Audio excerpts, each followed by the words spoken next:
Welcome back, everyone, to No Bull with Nobu, the All-American Shaman. Thank you, Nobu, for being here today. Last episode, we had a little bit of a preview as to who is Nobu. You told us that you're 33 years old, you're a Marine Corps veteran, and that you're experienced in a wide array of different shamanistic practices. But today, we're going to dive a little bit deeper, if that's okay with you. Yes, and thank you for having me as always. Excellent. Yeah, thank you for being here and spending the time. So maybe you could take us back to the very beginning of your existence on this CD plane. Where were you born, Mr. Nobu? I was born in York, Pennsylvania, and my parents were 45 years old. My father and my mother was 43 at the time. And I note on that because it will tie into later concepts that we'll go over throughout the show. But that is important to note the age of my parents at that time. Excellent. And would you say that your childhood did it have any kind of magical or shamanistic or other dimensional experiences or exposure kind of as you were growing up? Actually, yes. I saw shadow cats. They were my first spiritual experience, as it were. I would see shadow cats running along the baseboards of the walls of the house that I grew up in. And I didn't connect the dots until much later in life, but I realized later on that I was seeing the spirits of cats that had lived in the house prior that my mother kicked out when my brother was born, for fear of the old wives' tale of the cats suffocating the baby in their sleep and all that. Yeah, that was, and I didn't speak to anyone about seeing the shadow cats until I was 27, because when I brought it up to my parents as a child, they took me to church to get exorcised. So they thought I was possessed and, what have you. So that was a good time. Another mystical experience I had often as a child was I would remote view. And this is a saying that I'm going to bring up repeatedly, but the wounds reveal the gifts. Hmm. So often things that are controversial or conflicting or points of friction in our life are truly happening for us, so that way we can expand out of that contractive experience, like the diamond under pressure. But I grew up in a fairly hostile environment. Sometimes I would just go into my closet and hide for multiple reasons. One, it was a closet and secluded. Secondly, I could hear through the vents in my closet, I could hear the rest of the house. So it was that reconnaissance aspect. But then thirdly, I could then just go out of my body. I had enough awareness of what was going on physically around me, and I didn't know this was special later time, but I would bilocate my consciousness. And I didn't travel anywhere like far away. Like I would be able to move my consciousness throughout the house. I could see where things were. I could go in my county where I had an awareness of. I was able to, get out of my body with. Which that's also a common theme I've seen with people who have big T trauma is they call it disassociation, right? Someone has like that 1,000-yard stare and they're not really here. But I've seen it where those people are able to, again, detach from the body in the astral sense. Interesting. And so when you were a child, did you realize that that was what was happening, or do you think like this is normal life? Like if if you're hiding in a dark place, you can just kind of have your consciousness be moving around. Was that unusual to you at the time, or did you think it was just normal? At the time, I just thought I didn't think anything of it, right? Just like, most children don't think anything of being able to see auras or see different mythical creatures of various types, which this comes back to also children under the age of 7 being in the theta brainwave state, which is also what drumming, different shamanic practices or entheogens can place us into that theta brainwave frequency to where we can pierce the veil and see more of reality. Yeah. Yeah. And actually, I'm going to make a note to maybe we'll have a future episode on that because I've heard a lot of that too, as far as children before they're kind of conditioned by society and by living in this world.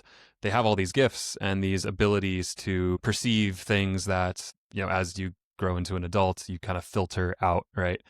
So we can retouch on that, but I don't want to divert too far from our main focus today, which is you and your story, continuing on into more formative years in high school and beyond and things like that. Could you tell us a little bit about that growing process and what that was like? Yeah. So straight up, I got bullied pretty hardcore growing up, whether that be at home, At school, at church, I was the black sheep. And I'm really grateful for it now because, again, the most powerful healers and shamans are the ones who've been through the most shadow work, right? So that was all the foundational experience for me to go where I am now. But anyways, I was quite the nerdy intellectual fellow. Growing up, I devoured books. I read the 7th Harry Potter book in 2 days. I had a college reading level at the 4th grade. My IQ was in the 130s at age 9. Intellectually gifted, but not inclined to behave in school or follow the rules. I've always been rebellious in the home, out the home, always questioning the paradigm, which led to me catching a lot of flack again everywhere I went. When my parent, well, this is very relevant. It's very personal, but it's very relevant. So during my course of growing up, I questioned everything, and this again led to my parents becoming absolutely frustrated with me. They took me to many psychiatrists, many psychologists. A mystical experience that ties into this. I was at a ADHD, ADD screening for about, I want to say 50 young bucks, young boys. And they had us in this room, probably about half the dimensions of a football field, uh, maybe a third. And there's this wall, and there's games, toys, snacks, popcorn, candy, all throughout this massive room. And then there's this mirror running along one of the long walls in the room. And as the rest of the young bucks were playing and getting their free, easy dopamine, little old Nobu, young Nathaniel, was just staring into the mirror. And Assuming later, it's a two-way mirror. yeah, it was a one-way mirror, and I couldn't That's see what through it. Like my intuition, like I could feel something was off. Like this wasn't right, and so um that I think I was 9 or 12 at the time. That just really turned up the heat, as if the spiritual shadow cats wasn't enough and, you know, always questioning everything. Now, during but for all these doctors and other parents, right, to see if their kid has ADHD or ADD, little old me is just staring right at all of them. So that really just exacerbated my situation. They tried medicating me several times, which we can talk about this again later in the future about how in indigenous cultures, people we label as schizophrenic are actually the most revered and gifted mediums, right? Channels for these other dimensions than most. So, how we view what is a gift and what is disease, right? Mm, But I right. digress. Yeah, went through more bullying, just drama in general. Started playing the clarinet 5th grade. That was my introduction to music. Then got a saxophone later. I worked at Blueberry Farm as a kid from age 12 till 15. Started off at $3 an hour. I want to say like humble country roots beginnings was my lifestyle. Always barefoot. And then when I was 16, my parents took me to court on my 16th birthday, and they were just evaluating me, like bring me to state because they didn't know what to do with me. I had been in a lot of fights. I was starting to get aggressive, even though I was only a buck 33 at 6 foot, emaciated looking dude. But I had a lot of aggression, and I just didn't have a proper outlet in a way of channeling that. And they took me to court, and the judge, asked me like what I wanted to have happen to me. And I straight up said, like, lock me up, judge. And then I was in a purgatory facility for 2 months, which this is also an exceptional aspect of my experience because most youths are only in purgatory for around 2 weeks. And then they get transferred to their actual facility where they're going to be rehabilitated, right? And they're going to fix them. They couldn't decide what to do with me. I spent 2 months there. Then I was sent to Paradise School for Boys, which was not paradise at all. A Uh, misnomer. yeah, complete misnomer. There I encountered racism in what many would refer to as the reverse degree, but only 3 or 4 of us were white. The rest were Hispanic or African American. Many of those guys were gangbangers from Baltimore, Harrisburg, Philadelphia, guys with gunshot wounds, exit wounds out their elbows and knees, like teenagers who literally already been kneecapped by rounds. And there's Mm, little old Nathaniel, nerd, like complete nerd. And it was really hard. It was my baptism through fire at age 16 mm, there. Fortunately, there was this man named Earl who was shaved head, tatted up, rode his Harley to work every day at the facility. And we were supposed to go through a rotation in the evening. All of us had gym time in the morning before school. And then in the evenings, there was a rotation of different like shops or classes. There was woodworking shop where people made shanks. There was metalworking shop where people made shanks. There was hobby card working class where people made hobby cards but also made shanks. And then there was a lifting and there was also basketball. And Earl hooked it up to where I never got off the weightlifting rotation. I Mm. never did all the other stuff. I did the entire time I was there. I never did anything but weightlifting. And I remember after 2 months of being there, I had my first visitation from my parents and my brother. And self-image is a really powerful thing, right? In terms of how we perceive ourselves. And get outside, and I'm in my baggy, like Dickies khaki uniform, and my father says, "Son, take your shirt off." And I was like, "What? What'd you say to me?" Insert expletive here. And he's like, "Take your shirt off." And I'm like, "I do." And I'm like, "Okay, you happy? Like, we're standing in front of this facility and I got my shirt off. Like, are you happy? Like, I don't know what this was about, but," and he's like, "Look at yourself." And I look at myself and I'm like, "What? It's my body." He's like, "No." And then it was like that scene from Spider-Man, the first one with Tobey Maguire, where he gets bit by the spider and he wakes up and he's like jacked. Uh, I put on 45 pounds in 2 months of being there. Whoa, that's I was fast. I was 178. Yeah. And because for multiple reasons, and we'll go into all these different topics later on. One of the primary reasons was semen retention. I was not in an environment where there was any sort of fapping or masturbation at all. I was also a highly aggressive, all male, predominantly, environment.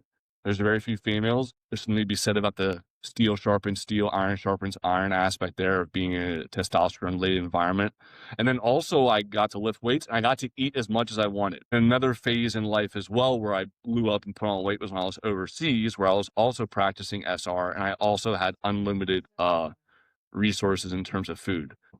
Yeah, that was that was a major landmark of my experience. Finished my time there, and when I got out, life completely did a 180 for me.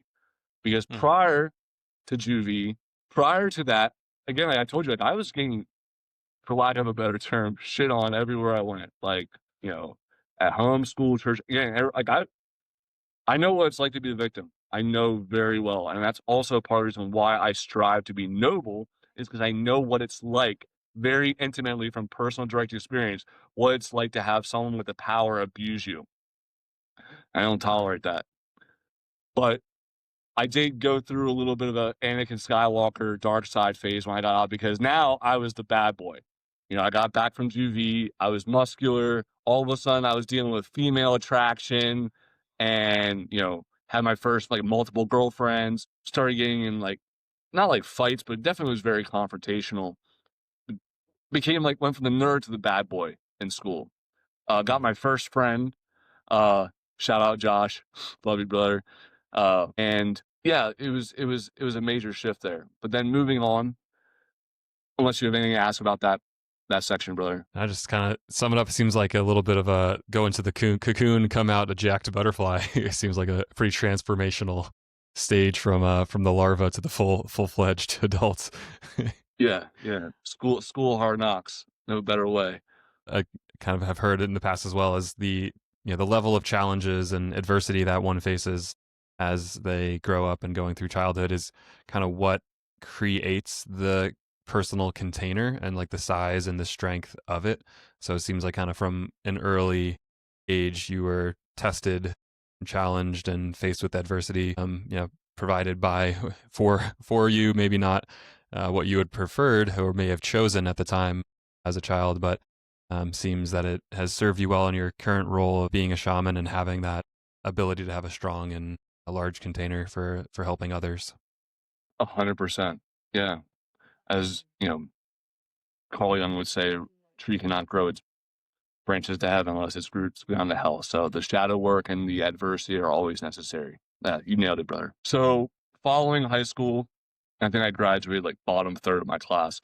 Did not care about school. I graduated from school, worked some retail jobs. I worked ended up becoming a manager briefly at a supermarket chain, Wise. Quickly then realized that was not for me, and then I enlisted in the Marine Corps.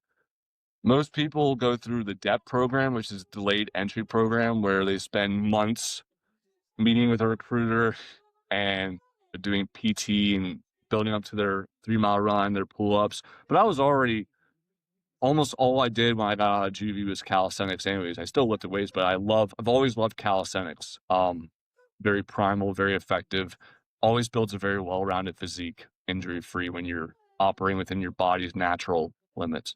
So I joined after 2 weeks as a recruiter, and I was in.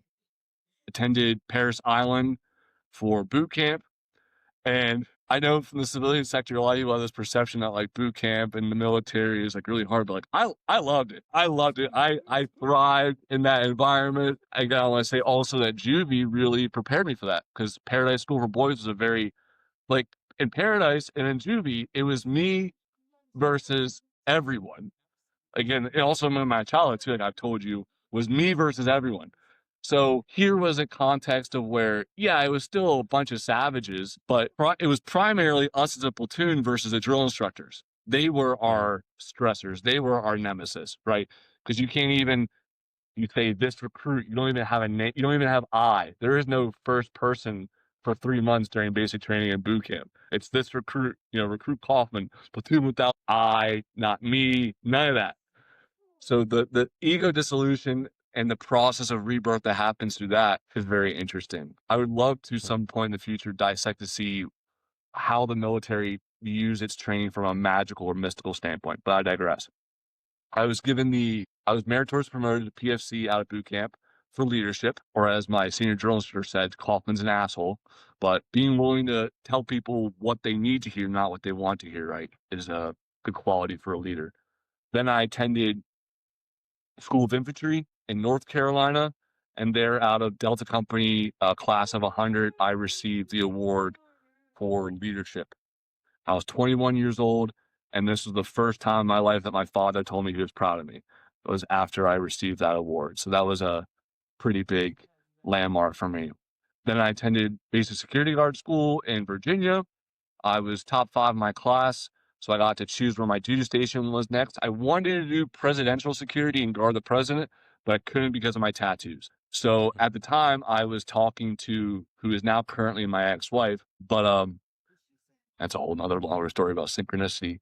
But I ended up choosing Washington State for my duty station in guarding nuclear weapons. So then I went out to Washington State and I guarded nuclear weapons as part of the PRP program for 2 years. Can't talk about everything there, but it was a really cool experience. And I received my first Navy Achievement Medal, 13th highest award you can receive in the military. Received my first one there for leadership and for filling a duty billet 2 ranks higher than what my own was. I was a corporal doing a staff sergeant's job. Oversaw billions of dollars of assets, a lot of ammo, a lot of Marines, a lot of sailors engaging, employing them in tactics and responding to threats. Not that we had any actual threats, but again, the notional scenarios and what have you.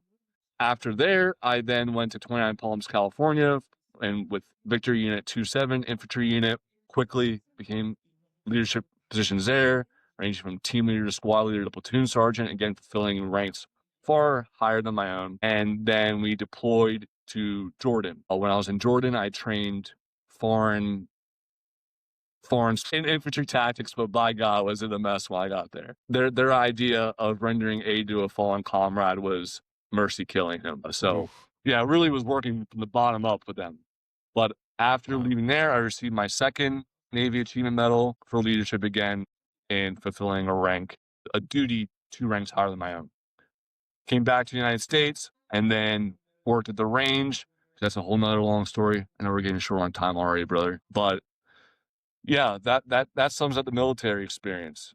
Do you want me to go into post-military as well? Yeah, if you could link the connection between the last episode that we had when you talked about that time that you got the call from your buddy and he said he was going out to LA for that retreat for the Bufo ceremony. So maybe you can kind of bridge where you just left us off there with the military, and then in that moment. Yeah, so following when I was in the Marine Corps, I was definitely an alcoholic, 100%. The United States military encourages tobacco and alcohol use, just not anything else. But I was definitely an alcoholic, and then when I got out, whether I was doing construction or when I was attending survival school or gunsmithing school, I was an alcoholic the entire time. And like I said, I was sick. I was, heavy womanizer. Thought that the measure of a man should be, how many bodies he can rack up in every sense of the word. Very root chakra dominant, and it just it was indicative of my depression. And I can honestly say I was probably depressed from the ages of 9 years old till 29. There was a sense of wanting to die and just not wanting to be here.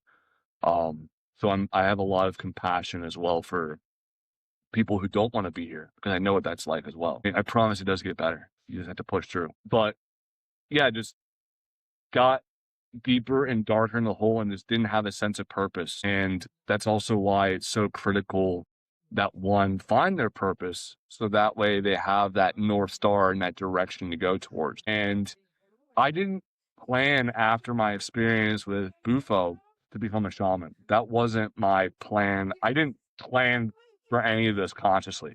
In fact, if you would have told me at that first ceremony that I was going to be a shaman someday, I would have said you were crazy. Never saw myself as this. But I initially got tuning forks after that ceremony because when I was in the medicine, I could profoundly feel in my body the healing that was occurring from these singing bowls and crystal bowls and the sound tools.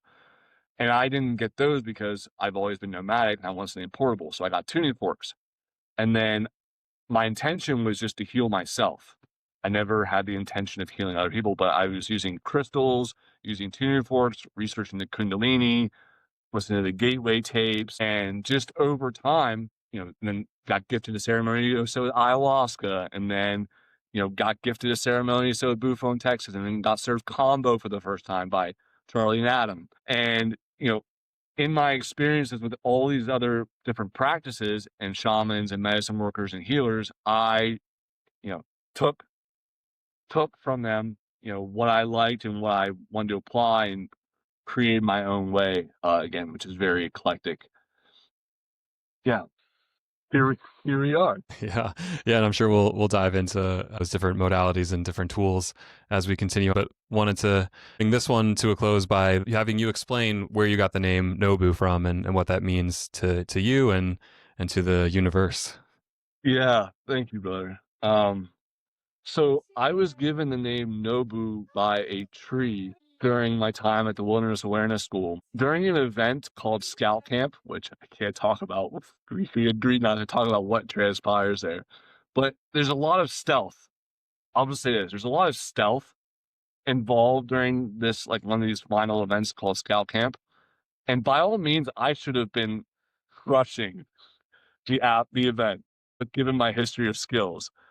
But the second day there, I rolled my foot without any gear on my back, just me with my ghillie suit in my pack and like nothing else. I rolled my ankle on a pine cone, and it was the worst. And I never rolled an ankle for my entire life, not ever, not ever. And this pine cone just got me, and I was limping, and I had to use a cane for 9 months. But I was underneath this ponderosa pine tree while everyone else was off in the woods doing exercise, crying. That was new for me too, to cry. I was crying, and the name like Nobu came to me from the tree, and I then looked it up later what it meant, but it means to trust in Japanese. To trust. That's the primary interpretation I have from it. There's other meanings as well, but to trust. And the depth of this is that I was not a trustworthy person at the time. I was, again, I've been very transparent with you and everyone else. Like during my time out in the Marine Corps, I was very lie, cheat, steal, kill. I'm not doing all the ins and outs of that, but I was dangerous and nefarious. And so being given this name to trust was really something I had to grow into. I had to grow into that name, but I did not shirk away from the responsibility and the burden. I embraced it. That is when I became Nobu. Excellent. Yeah. Thank you for sharing that story with us. And I think I was excited to do this episode. I guess I've known you now for just over a year, maybe a year and a half or so. We've worked together. Yeah. In full disclosure, you've been life coach to me and helped me in a lot of different ways. That's why I was so excited to kind of bring my experience with getting to know you and getting to know your work and getting to share the perspective that you have on the world with the world. So that's been very cool to have this platform through the podcast. And I just know for myself, it's always helpful to get a little bit of background and understanding on who the person is that you're taking the advice from. So I wanted to thank you for being very open and honest and sharing some personal and kind of intimate details with us and the audience, and it'll make it easier for I think the progression of the podcast to dive deeper into these topics and to really build that trust, obviously between ourselves and all the listeners out there. So I wanted to thank you again for that, Nobu. Thank you, brother. Yes, to be trusted is greater than being loved. I like that. Yeah, it's important for all sorts of goals, especially relationships.